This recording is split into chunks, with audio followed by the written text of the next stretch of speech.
Kaylee McEnany. Go, Kaylee. Was the president in that private dining room the whole time that the attack on the Capitol was going on? Or did he ever go, to, again, only to your knowledge, to the Oval Office, to the White House Situation Room, anywhere else? To the best of my recollection, he was always in the dining room. Okay, what did they say? All right, folks, welcome to the Great American Mail, another live stream. This is a short one about the January 6th committee. We're going to be covering the committee's supposedly last hearing tonight. Anyway, the Great American Mail is the Florida and Georgia law that breaks down the events of the day through the lens of the Constitution, the law, and history. This is going to be a short one, part 7 in a series. If you look in our feed here, we've got 7 others, little primers about what January 6th is about, what it isn't. If you like this content, please share it, subscribe, hit the notification button so that you will get notifications next time we go live. All right, folks, today we're going to explore, because tonight, apparently the January 6th committee is going to focus on the 187 minutes between the start of things getting out of control and the time when Donald Trump finally told the folks at the Capitol to go home. You can see we're looking dead at Adam Kinziger's feed. What was he doing during the Capitol was under siege? See for yourself, Donald Trump is a disgrace to America. Well, you hear more of that from the Democrats. Let's hear, before we get into the law, because on the Great American Mail, we go to the actual law. We're going to pull up law here later. There it is. You're going to get to that in a second. We're going to try to find some law that they're talking about here. But listen to Adam Shifty Schiff. Here's what he had to say earlier about Trump's, quote, dereliction of duty.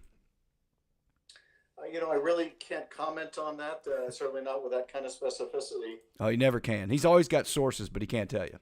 I can say that with respect to many areas of inquiry, we have multiple sources of information, and we're pursuing all of them to put together a complete record of, what was the president doing, what was he not doing, tragically, and what I think is an historic dereliction of duty. There you hear it again, a historic dereliction of duty. Again, that was 6 months ago. The one we saw from Kinzinger was earlier. Yesterday, the New York Times, look at this. We are retired generals and admirals. Trump's actions on January 6th were a dereliction of duty.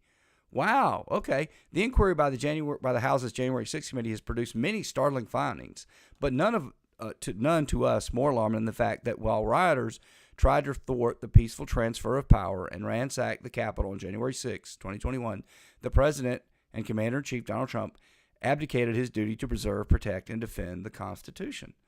Well, but before we get to that, let's go ahead and get to the facts of that, which we will get to.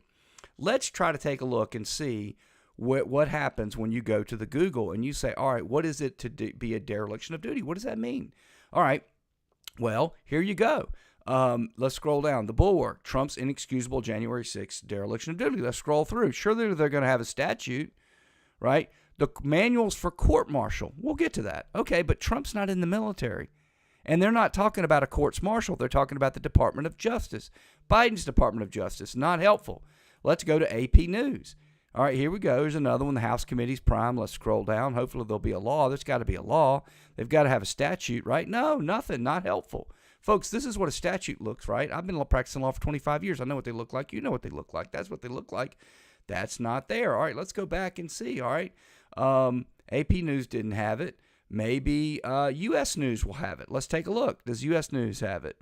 No, just people talking like those generals. And by the way, we're now used to that hoax. We know what that means. That just means 4 to 6 admirals, generals that are Democrats or that hate Trump, who decided to go forward and use their service to smear Trump. Anyway, so let's see if U.S. News, Newsweek. Oh, under the United States Code, Title 10, Section 892, Article 92. Oh, wow. Well, folks, I pulled that up. Here it is.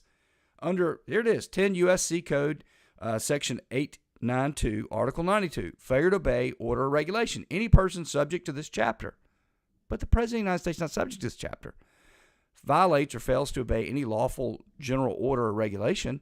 Well, Trump's the commander-in-chief, and even if he were subject to this chapter, which he is not, then he can't have an order because he gives the orders. Having knowledge of any other lawful order issued by a member of the armed forces, which it is his duty to obey, fails to obey the order. Well, again, he gives the orders. So, or is derelict in performance of his duties, shall be punished as a court-martial may direct. Well, Trump, again, he's not subject to a court-martial, he's subject chapter. So why in the world are they digging for this? Folks, they're digging because the law about this has been clear. It's always been extremely clear. There are two ways you can get rid of the President of the United States, okay? Only two. And don't believe those people that are saying the 25th Amendment. The 25th Amendment was put in place because of FDR and Eisenhower, and it is a temporary transfer of the power of the presidency to the vice president when the commander-in-chief is ill. For example, if you're going to go in for heart procedure or something like that, you do it. There are similar procedures for other cabinet members and other officers. It is not a permanent removal. There are two, only two. One, he doesn't get reelected. Well, according to the Democrats, that's already happened to Trump. Number two, you impeach him. Well, they already tried that, and it failed. So, folks, there's no dereliction of duty. It's completely fabricated. And here we just went through the New York Times, all of the Google, everybody. They don't have anything but some military code that doesn't apply. Don't be fooled. Anyway, if you enjoyed this, subscribe, hit the like button. It really does help content creators out. Sharing is caring. Clip this, share it. And, again, click the notification bell once you subscribe so you'll get noticed next time we go live. And I hope you enjoyed it, and I'll see you next time.